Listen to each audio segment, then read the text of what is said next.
कहते हैं ना, घर दीवारों से नहीं, उसके अंदर रहने वाले लोगों से बनता है। लेकिन क्या हो जब घर के लोग ऐसे हो? सारा दिन खाती रहती हो, सोती रहती हो, कोई काम नहीं है तुम्हारे पास। ऊपर से बहू के आ जाने के बाद तो तुम और निकम्मी हो गई हो। दिखावे के लिए हाथ में माला पकड़ ली है, बाकी कोई काम नहीं करती। अरे कैसी बात कर रहे हैं? अब तो बहू आ गई है, अब तो मेरी बेइज्जती करना बंद कर दीजिए। जैसे तैसे मेरी तो जिंदगी कट गई गालियां खा खा कर। अरे उस बेचारी को तो छोड़ दीजिए। तभी बेटे के जोर जोर से चिल्लाने की आवाज आती है। कहा था ना तुमसे रिजाइन कर दो, क्यों नहीं किया? और ये पर्स लटका कर कहाँ निकली? चलो कमरे में काम करो घर का। बहू बेटे की लड़ाई सुनकर सास ससुर बाहर आ जाते हैं। सामने खड़ी होती है नई नवेली बहू रीमा। देख लीजिए माँ जी, शादी से पहले तो मेरे माँ पापा के सामने कहा था कि शादी के बाद नौकरी करने देंगे, लेकिन अब क्या कह रहे हैं? तो तुम माँ जी को क्यों बोल रही है बहू? तब उसका मन रहा होगा, अब नहीं है। पर पिताजी, उसके मन से मेरा करियर तो नहीं चल सकता ना। ससुर को बहू की बात पर गुस्सा आ जाता है। वो बेटी की तरफ देखता है। पापा से जबान लड़ाती है, रुक। ये बोलकर वो पत्नी को खींचकर कमरे में ले जाता है और बंद कर देता है। आगे देखने से पहले दीक्षा चैनल को लाइक सब्सक्राइब जरूर करें। ये सब देखकर सास दुखी हो जाती है। पति के जाने के बाद सास बेटे से कहती है, देख बेटा, अब जमाना कुछ और है। तेरे पिता ने घर में औरतों की कद्र नहीं की, लेकिन तू ऐसा ना बन। शहर की समझदार पढ़ी लिखी लड़की से शादी की है तूने, उसका ख्याल रखा कर, तमीज से पेश आया कर। जा, बहू को कमरे से बाहर ले आ। लेकिन बेटा नहीं मानता और बहू कमरे में सारा दिन बंद रहती है। शाम को बेटा बाहर जाता है कि सास चाय और बिस्कुट लेकर बहू के कमरे में जाती है। बहू बेटा ये ले, चाय पी ले। रो रो कर कैसी शक्ल बना ली है बेटा। माँ जी, ये कैसे लोग हैं? आप कैसे मैनेज कर रही हैं? ऐसे थोड़ी ना होता है माँ जी।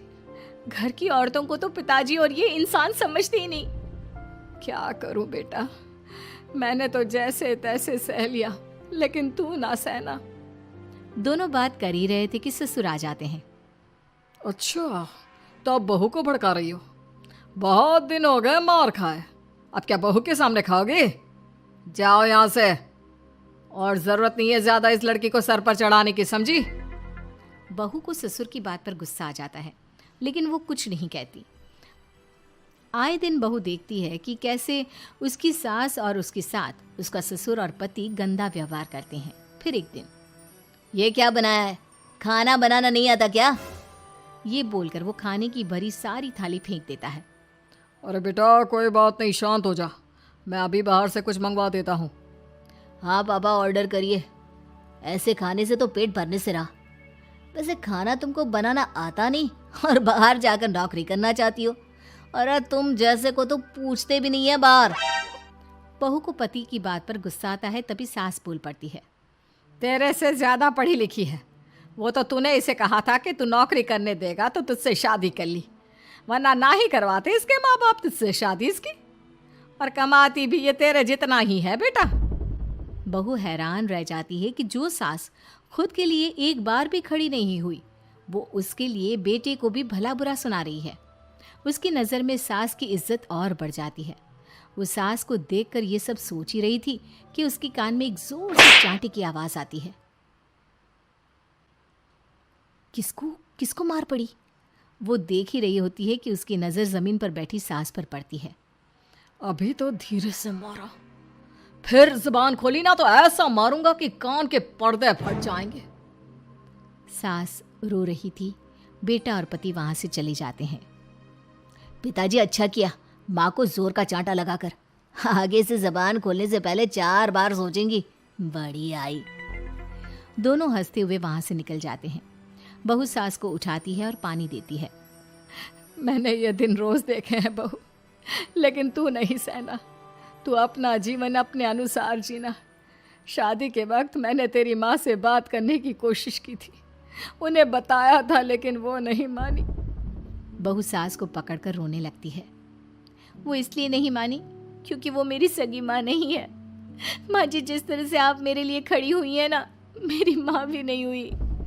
बेटा मैं तेरा भला चाहती हूँ, तू नौकरी इस घर में रहकर तो नहीं कर पाएगी। एक काम कर, इस घर से चली जा, पैसे कमा और खुश रह।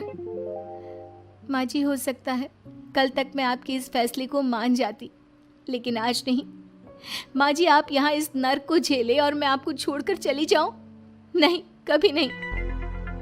अगले रोज, सुनिए, वो क्या है ना, मुझे कुछ कपड़े और गहनों की ज़रूरत है, तो ज़रा पैसे दीजिए ना। अब आप घर के मर्द हो तो पैसे तो आपसे ही मांगूंगी ना। बुरा तो नहीं लग रहा ना आपको? नहीं नहीं, बुरा क्यों लगेगा। ये लो कार्ड, कर लेना शॉपिंग। अगले रोज, बिजली का बिल आया है 10,000 का, भर दीजिएगा। इतना बिल कैसे आ गया? बेटा वो क्या है ना, सारा दिन बहू घर में रहती है तो कमरे में एसी और टीवी चलता रहता है। अब कम से कम बाहर जाए तो 4 पैसे कमा कर लाए। लेकिन हम लोगों को थोड़ी ना औरत की कमाई खानी है, वो तो मर्द ही करता है ना। पति पर्स देखता है और फिर हाँ माँ, ठीक बोल रही हो। खैर चलता हूँ, ऑफिस का वक्त हो गया है। पति ऑफिस से पिता को फोन करता है। पापा, घर के खर्चे तो बढ़ते ही जा रहे हैं, ऊपर से महंगाई आप देख रहे हैं। मैं सोच रहा हूँ क्यों ना मीना को नौकरी के लिए हाँ कर दूँ, 4 पैसे ही लाएगी ना घर में। वो तो तू ठीक बोल रहा है, लेकिन ये औरत की जात, कल को 4 पैसे कमाने लगे तो यह नहीं कि सर पर चढ़कर नाचे। हाँ पिताजी, बात तो सही है। वो तो आप हैं जो माँ को मुट्ठी में रखा है, वरना मेरी वाली तो। खैर, सोचते इस बारे में। शाम को पूरा परिवार साथ बैठा होता है। वो कल पनीर की सब्जी बनानी है तो थोड़े पैसे देकर जाना। और हाँ, कीर्तन भी रखा है संडे को, उसके लिए सामान की लिस्ट बना दी है, ले आना। पापा को दे दो, वो ले आएंगे। अरे पापा कहाँ से ले आएंगे, मेरे पास नहीं है पैसे वैसे। लो, पैसे ही नहीं है? मेरे पापा की जेब तो हमेशा नोटों से भरी रहती है। बेटा, लक्ष्मी को जो पूजता है ना, उसके पास लक्ष्मी रहती है। जो घर की औरतों को मारे पीटे, वो भला कैसे लक्ष्मी का लाभ ले सकता है। वाह वाह, क्या बात है, तो जबान खुल रही है तुम्हारी। लगता है भूल गई पुरानी मार और डांट, क्या? हाँ माँ जी, शांत हो जाइए। मैं नहीं देख सकती आपको मार खाता, और फिर हो सकता है कि मैं आपको बचाने आऊँ तो ये भी मुझे मारे। ठीक है बहू, मैं कुछ नहीं कहती, तू ये लिस्ट बस दे दे, मैं चलिए आराम करने। फिर अगले रोज, सुनिए जी, वो मायके जाना है। वो क्या है ना, शादी के बाद से गई नहीं, तो ट्रेन की टिकट बुक करवा देना। तो मैं भी तो साथ जाऊंगा ना तुम्हारे। तो ठीक है, फिर फ्लाइट की ही टिकट करवा दीजिए।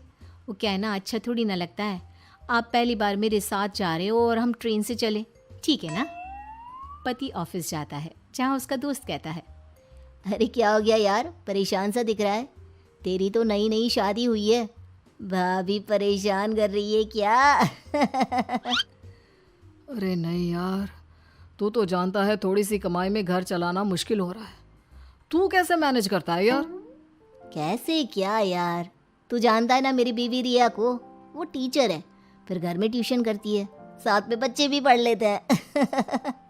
यार, घर नाम की गाड़ी दोनों पहियों के साथ चलने से ही चलती है। वो भी कमाती है और मैं भी, और चल रहा है घर बस। पति को दोस्त की बात समझ में आती है, लेकिन पिता का ज्ञान कैसे भूल सकता था। भाई, कल को सर पर चढ़कर नाचने लगी तो। शाम को घर आता है, जहाँ उसकी बुआ और उसका बेटा बैठे होते हैं। अरे आ गया लल्ला, कैसा थका थका सा लग रहा है, सब ठीक है ना? नमस्ते बुआ, कैसे आना हुआ? कैसा है रमेश? भाई को तो भाई की याद ही नहीं आती। अरे नहीं भैया, याद नहीं आती तो यहाँ कैसे आता? ये लीजिए मेरी शादी का कार्ड, जरूर आना। पति कार्ड खोलता है। डॉक्टर रश्मि? अरे वाह, तेरी होने वाली बीवी डॉक्टर है। और क्या भैया, आपकी बीवी इंजीनियर तो मेरी डॉक्टर। तभी वहाँ सास आ जाती है। अरे जब घर में ही बिठाना है बेचारी को, तो काहे का इंजीनियर है, तो काम वाली ही, घर का काम करती है और आराम। इतनी पढ़ी लिखी लड़की को घर पर क्यों बिठा रखा है? अरे बहू कहीं झोला चाप डिग्री तो नहीं लेकर आई है? पत्नी की बुराई सुनकर पति को गुस्सा आता है। नहीं बुआ, यूनिवर्सिटी टॉपर है मेरी मीना, और हाँ बड़ी कंपनी में काम भी करती है। बस शादी के बाद कुछ महीनों की छुट्टी ली थी, अगले हफ्ते से ऑफिस शुरू हो जाएगा, क्यों मीना? तभी ससुर आ जाते हैं। हाँ, लेकिन फिर घर का काम कैसे होगा? और पैसे कमाने लगेगी तो सर पर। पिता की बात पूरी नहीं हुई कि बेटा, सर पर चढ़ने का हक है उसका पापा। पत्नी है वो मेरी, यानी मेरे घर की रानी, और रानियां तो सर का ताज होती है। क्यों मीना? मीना पति की बात सुनकर शर्मा जाती है। वाह बेटा, तू सही समय में समझ गया कि औरतों की इज्जत करने वाले घर में शांति और लक्ष्मी का वास होता है।